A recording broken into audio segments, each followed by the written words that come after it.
Bom, o Josino lá em Franco da Rocha. Não sei se já saiu de Franco da Rocha, mas o Josino hoje, pela manhã, ele fez várias participações comigo no Bora São Paulo, no Bora Brasil e logo depois no The Chef lá com o Edu Guedes. O Josino estava com uma bota e a água estava próxima ao joelho dele. Ele esteve perto de uma delegacia de polícia, uma base da Polícia Civil ali na área central de Franco da Rocha, que foi tomada pela água também. E eu até perguntei pro Josino, a topografia aí ela é bem acidentada, bem irregular, ou seja, há muitos morros. Né? Pelo próprio trabalho desempenhado por os nossos repórteres hoje de manhã, eu percebi. Vez por outra você via uma equipe subindo e descendo aquelas ladeiras mesmo. E quando chove muito em área montanhosa, nesse período agora, o que acontece? Aquela água que bate na encosta, ela escorre em excesso e se concentra nesses pontos. Um deles, ali na região central, é onde havia uma feira. Os feirantes estavam vendendo seus materiais, suas frutas, suas verduras. De repente, o aguaceiro chegou. Tanto que há ainda muitas frutas espalhadas por toda a região central lá de Franco da Rocha. Josino, boa tarde a você, bem-vindo aqui sempre ao Bora Brasil. Você já saiu de Franco da Rocha ou ainda está por lá, hein? Ou aí? Fala, Joel. Boa tarde a você, para a Ana, para todos os nossos ouvintes. Estamos ainda aqui em Franco da Rocha. Estamos no principal ponto de buscas do Corpo de Bombeiros.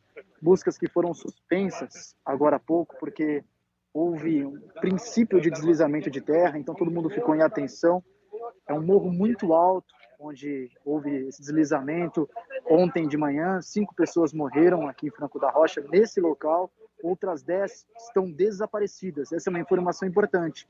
Pelo menos 10 pessoas estão desaparecidas e outras 6 foram resgatadas com vida ainda daqui. São muitos homens do Corpo de Bombeiros, pelo menos 50, e é um trabalho de mão em mão. Eu estive na cobertura do Guarujá em 2020, Joel, e como você disse, é muito parecido a força de vontade dos voluntários de lá para cá.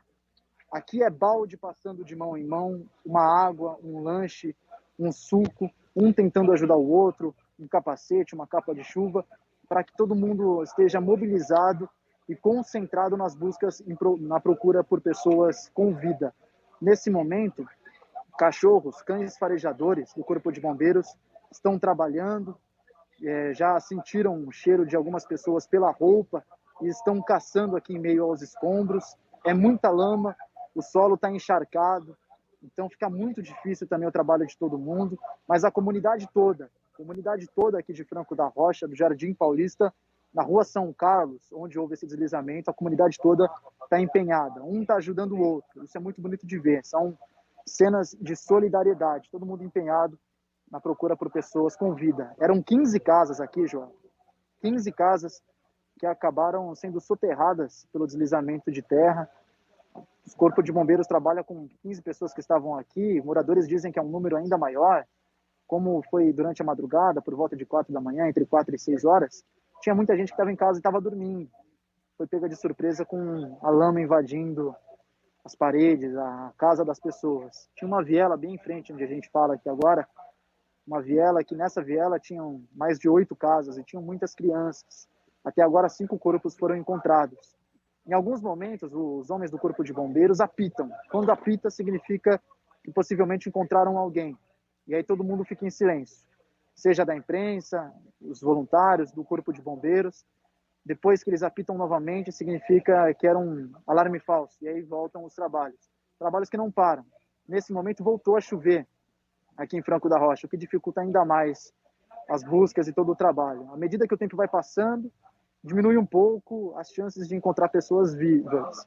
Não diminuem as esperanças. Todo mundo aqui com muita fé, com muita força de vontade de encontrar pessoas com vida aqui sob os escombros. E é uma força coletiva muito grande. Isso a gente pode destacar. Em todos os pontos da cidade. A cidade tem uma parte alta, que é essa onde a gente fala, onde houve os deslizamentos de terra, e a parte baixa. A parte baixa é onde a gente falou durante toda a manhã, aqui na Rádio Bandeirantes e também na tela da Band, perto da Prefeitura, da Câmara dos Vereadores. Lá a água tomou conta de quase todas as instituições, todos os prédios. A gente viu comerciantes chegando para trabalhar hoje pela manhã e se espantaram, porque quando viram a lama que tomou conta das lojas, ficaram desesperados. Lojas que passaram de geração em geração, alguns nos disseram, 10, 15 anos no comércio, feito com o maior suor e responsável por alimentar várias famílias aqui de Franco da Rocha. Perderam muita coisa, jogando fora computador, materiais, alimento, porque a lama já tinha tomado conta de tudo. Claro que o foco total nesse momento é aqui onde a gente está, onde ainda podem ter pessoas com vida, mas toda a cidade sofreu de alguma forma por causa dessas chuvas que acabaram caindo sobre a Grande São Paulo durante o fim de semana. As imagens aqui são surpreendentes e aterrorizantes. Pedaços de carro, capacete, no meio da lama, no meio de restos de casas, chama muito a atenção. São imagens que a gente vai levar para o resto da vida. E também essa força de vontade e a solidariedade de todos os moradores e de todos os homens do Corpo de Bombeiros que trabalham sem parar nesse momento. Joel e Ana. Josino, a gente está acompanhando as imagens aí desse local onde você está. Para quem quiser acompanhar também, estamos ao vivo com imagem do Lucas Josino lá no youtube.com/Rádio Bandeirantes Oficial. E a gente consegue observar, Josino, que tem 3 bombeiros que aparecem aí no seu enquadramento, ou 3 pessoas da Defesa Civil que estão nesse resgate, e tem um cachorro que parece ser um cão farejador. Ele está correndo de um lado para o outro desse terreno, e os bombeiros só olhando para onde que ele vai, acompanhando o trabalho dele. Como é que está, nesse momento aí, a atuação dos bombeiros? Os voluntários pararam um pouco de trabalhar, devem ter ido descansar um pouco, se alimentar, até porque eles estão há horas a fio aí trabalhando, né? Mas como é que está nesse instante, nesse momento aí, o trabalho que você está acompanhando dos bombeiros? Parece que o cão está tentando indicar alguma coisa. Ele está dando volta no mesmo pedaço aí faz um tempo, né? E os bombeiros só olhando para onde que ele vai. Olha, Ana e Joel, nesse ponto aqui tinham mais de 100 pessoas trabalhando. Mas a estratégia do Corpo de Bombeiros nesse momento é colocar um cão farejador, que vocês estão vendo nas imagens, e ele está caçando possíveis vítimas que estejam com vida. Esse cão farejador, agora há pouco, ele sentiu o cheiro de algumas pessoas pela roupa, possíveis pessoas que estejam desaparecidas, e agora ele está trabalhando. Por isso até estou falando num tom um pouco mais baixo, para não atrapalhar o trabalho do cão e também dos homens do Corpo de Bombeiros. A estratégia nesse momento é essa: o cão está farejando, procurando possíveis vítimas nesse momento. Aqui ao meu lado, inclusive, está o nosso repórter cinematográfico Marcelo Cleiton, que também está flagrando essas imagens. A gente está num ponto reverso, onde está a maioria da imprensa. A gente conversou com os moradores que nos trouxeram aqui. Do meu lado, vou até mostrar para vocês, são dezenas de voluntários, com capacete, com a roupa toda cheia de lama, só aguardando para voltar. Eles não descansam em nenhum momento. Eles querem trabalhar, eles querem ajudar de alguma forma. Mas a estratégia do Corpo de Bombeiros nesse momento é essa. É o cão farejador caçando com um faro aguçadíssimo, e esses 3 homens, o salvamento com cães, que trabalham para o Corpo de Bombeiros. Nesse momento essa é a estratégia. Daqui a pouco voltam os voluntários, voltam os outros homens do Corpo de Bombeiros para continuar aquele trabalho de formiguinha, tirando um pouquinho de terra, colocando no balde, passando de mão em mão. A gente vê ainda uns pedaços de terra escorregando, né, Marcelo? A gente vê aqui uns pedaços de terra escorregando porque não para de chover, o solo está encharcado e é um espaço muito, mas muito grande mesmo. Josino, algumas coisas importantes e com tranquilidade, como você sempre fez. Qual que é a possibilidade aí, o número possível de pessoas soterradas, o número oficial e o número extraoficial? Porque o número extraoficial, ele não pode ser descartado de jeito nenhum. Mas aí nesse ponto onde você está especificamente... Focando nesse local aí, que esse ponto, Josino, é o mesmo em que o Igor Calian esteve hoje pela manhã, não é? Em que aquelas dezenas de pessoas estavam trabalhando. Ou seja, como está tudo concentrado nesse local, é porque a maior parte do problema está aí mesmo. Quais são esses números, Josino? Olha, o número oficial que o Corpo de Bombeiros trabalha é de pelo menos 10 pessoas desaparecidas. Mas eu conversei agora com um morador, que inclusive vive na rua de trás aqui. Ele me disse, olha, é muito mais porque eu conheço a região. Nessa área que desmoronou, tinham pelo menos 15 casas. Você imagina, cada casa, 3 pessoas, e algumas famílias inteiras foram soterradas. Até agora, 5 corpos foram retirados daqui e 6 pessoas com vida. Então, 5 mais 6, 11, fora outras 10, que é o número que o Corpo de Bombeiros trabalha, que estão desaparecidas. Mas, extraoficialmente falando... Só nesse local? 10 oficialmente só nesse local? Só nesse local, só nesse ponto. Agora, Josino, uma outra coisa, a gente está vendo aí as imagens desse resgate e eu estou vendo que algumas casas que estão aí do lado, que não foram diretamente atingidas pelo deslizamento, continuam com pessoas dentro, né? Tem algumas casas, inclusive a gente sabe que são construções, de bater o olho a gente sabe que são irregulares, né? Com vários andares, com laje. E em algumas dessas casas dá para ver que tem gente nas lajes. Toda essa área não tinha que ter sido evacuada, ter sido esvaziada? Como é que tá isso aí, em relação a isso, a retirar essas pessoas dessa área de risco? Ou a Defesa Civil continua com aquele problema, né? De encontrar resistência. Mas, Joel, eu tô muito impressionada com uma imagem. Assim que a gente conseguir abrir aqui a câmera, vai dar para ver um pouco melhor.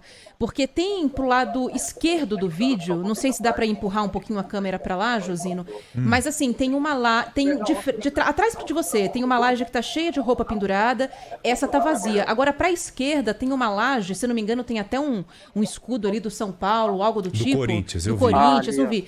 E assim, tinha gente naquela laje. Tá cheio a laje. Tá cheia a laje. Então, isso que me impressionou. Não sei se está sendo usada como base da Defesa Civil ou se não deu para retirar essas pessoas daí. Porque tem muita gente nessa laje, numa outra em cima. Ali em cima eu tô vendo que é uma área até que a imprensa tá usando também. Se a imprensa tá lá é porque liberaram. Né? Olha o céu, Ana. Olha o céu nessa mesma imagem. Super carregado, né? Nuvens bem cinza, bem pesadas. Nuvens carregadíssimas. Ou seja, novas pancadas devem ocorrer nas próximas horas, Josiana. Agora, essa laje aí, que tá com um escudo do Corinthians, né? Ela tá na direção de um possível novo deslizamento. Sim. E tem gente ali, Josino. Olha, é um perigo danado mesmo, viu, Ana? Nem todo mundo foi retirado das casas. Defesa Civil, Corpo de Bombeiros concentram o trabalho nas buscas. Mas isso me chamou a atenção também. Inclusive, nessa casa onde a gente está, nesse momento, eu vou até mostrar para vocês como é que está a estrutura. Corre um risco muito grande. Se deslizar a terra, essa casa aqui também pode ser afetada. E está cheio de gente, assim como do outro lado. Essa casa que tem a laje do Corinthians está sendo usada também por parte da imprensa. E alguns moradores estão lá nesse momento. Mais para cima, numa outra que também bastante arriscadíssima nesse momento, também utilizada por equipes da imprensa. Mas alguns moradores não foram retirados daqui. E isso chama atenção, porque corre o risco de mais deslizamento. O céu está carregado, nuvens cheias, vai chover, está chovendo agora, mas de uma forma um pouco mais leve, mas vai chover mais durante a tarde aqui hoje. E ainda corre o risco de, se caso tenha mais um deslizamento de terra, outras casas sejam afetadas, e casas que tem gente dentro. Corre esse risco, sim. Não é bom você cair fora daí, Josino? Você acabou de falar pra gente que o local aí perto onde você está pode ceder. Não é bom você cair fora daí, não? Não, vamos sair sim. Vamos sair sim. Quando a gente terminar a entrada, já... Eu acho bom. Aqui tá seguro, Joel. Geralmente essas áreas, quando a imprensa chega, o Josino pode explicar até melhor, os bombeiros apontam, fica ali, até aqui não atrapalha, não é perigoso e tudo mais, né? Agora, a minha preocupação é com o morador que fica lá na casa, também, por todos os motivos que a gente vinha falando, né? E outra, não é bom confiar muito não, mesmo porque os olhares dos homens do Corpo de Bombeiros, dos profissionais todos, estão voltados nessas pessoas que estão soterradas. A prioridade total está em cima disso aí. Então, Josino, procure um lugar mais seguro aí, por favor, se for o caso, tá? Muito obrigado, meu amigo. Um abraço para você, bom trabalho aí. Valeu, qualquer Josino. novidade, dá uma ligada aqui, viu, Josino? Entre em contato com o João Rossetti, você tem prioridade total aí, tá bom, Josino? Parabéns, viu, meu amigo? Parabéns pelo seu trabalho. Obrigado, Valeu, João. A gente Josino. segue por aqui, estamos de olho aqui nas buscas e, claro, que qualquer novidade, se Deus quiser, uma pessoa encontrada com vida, a gente volta para dar essa boa notícia. Deus te ouça, meu irmãozinho. Não somente a Ana Paula Rodrigues, Franco da Rocha, mas tantas outras cidades, inclusive da região metropolitana, em especial na região metropolitana, sofreram com esses temporais. Exato. A gente vai começar até por Franco da Rocha, então, dando seguimento aqui a esse local que o Josino estava falando, né? Franco da Rocha, a gente está com esse número oficial só naquela região de 10 desaparecidos. Os bombeiros falam em 11 em toda a cidade de Franco da Rocha. A gente tem 5 mortes, por enquanto, confirmadas na região. E por enquanto, porque, infelizmente, a expectativa é de que esse número possa subir. A gente tem a fala do prefeito da cidade, o Nivaldo Santos. Ele conversou com a gente mais cedo aqui, conversou com o José Luiz da Atena. E, inclusive, Joel, falou uma coisa que para mim foi bastante surpreendente, que essa tragédia aconteceu numa área que não era nem classificada como a mais perigosa. Vamos ouvir. Durante o mês, em especial na última semana, já havia chovido bastante, o solo encharcado. E essa área que ocorreu essa tragédia não era nem classificada com alto risco. Apesar de todo o esforço que nós fazemos, nós removemos várias famílias nos últimos anos aí de área de risco, mas ainda tem bastante local que causa preocupação. A Renata Sene é a prefeita de Francisco Morato, falando que a chuva desse fim de semana atingiu a cidade toda e há 5.000 pessoas monitoradas pela prefeitura que vivem em área de risco. Nós sabemos, nós temos referenciados 5.000 pessoas em áreas chamadas áreas de risco mapeado. Mas quando vem uma chuva como essa, a dinâmica fica ainda maior. Nossa terra já está encharcada, então qualquer quantidade de água, ainda que seja pouca, ela é perigosa.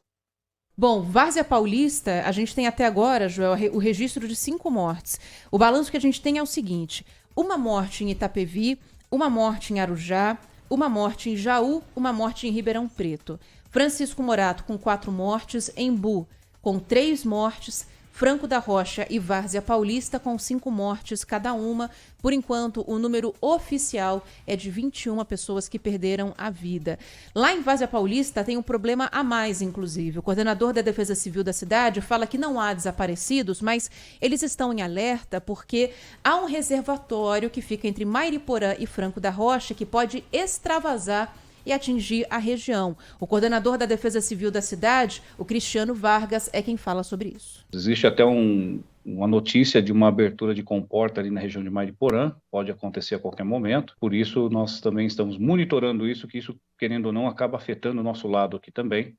E aí, para evitar uma tragédia, como uma outra vez, nós bloqueamos a rodovia e não tivemos nada de pessoas feridas ou veículos carregados. Bom, essa represa, né, que o Cristiano Vargas fala, é a represa Paina Castro, que fica bem entre Franco da Rocha e Paiva Castro, aliás, fica entre Franco da Rocha e Mairiporã. Ela faz parte do Sistema Cantareira. Aliás, muita chuva caiu no Sistema Cantareira. De ontem para hoje subiu mais de 1% o nível de água do Sistema Cantareira, só que algumas comportas podem ser abertas porque tem represa que não está dando conta do volume de água. A Paiva Castro, inclusive, passou de 80% da capacidade. E a gente cobrou, Joel, e está aguardando aqui uma palavra da Sabesp, que é quem administra, né, as represas do Sistema Cantareira, para falar sobre que medida vai ser feita. Se vai ser de fato necessário abrir comporta para extravasamento, se dá para jogar essa água para outra represa, por exemplo, e tentar equilibrar o sistema sem espalhar mais água pela região. Acho que é o que deve acontecer pela lógica. Essa água sair dessa represa e cair em outra. Agora, ali em Franco da Rocha, há 2 córregos, o Juqueri e o Eusébio. Esses 2 córregos, é claro, extravasaram. Não sei se já voltaram para a caixa, acredito até que não. Seria interessante você, nosso ouvinte aqui da Rádio Bandeirantes de Franco da Rocha, dessas cidades mais afetadas, de Francisco Morato, entrar em contato com a gente aqui para reportar esses possíveis problemas. Até para que a gente tenha a condição de te ajudar de alguma forma, direcionando Defesa Civil, Corpo de Bombeiros e aí por diante. Se tiver alguma coisa preocupante rolando agora aí na sua cidade, por favor, entre em contato conosco no 999048756, principalmente, meu ouvinte, porque o problema ainda persiste. Hoje será um dia chuvoso, vocês viram que o céu está carregado aí nas imagens do Josino, ele captou a imagem lá de Franco da Rocha, mas essa situação chuvosa, essa condição chuvosa, ela se expande para todo o estado de São Paulo. Em âmbito estadual, dá para falar que vai chover muito hoje e boa parte da terça-feira também, Ana.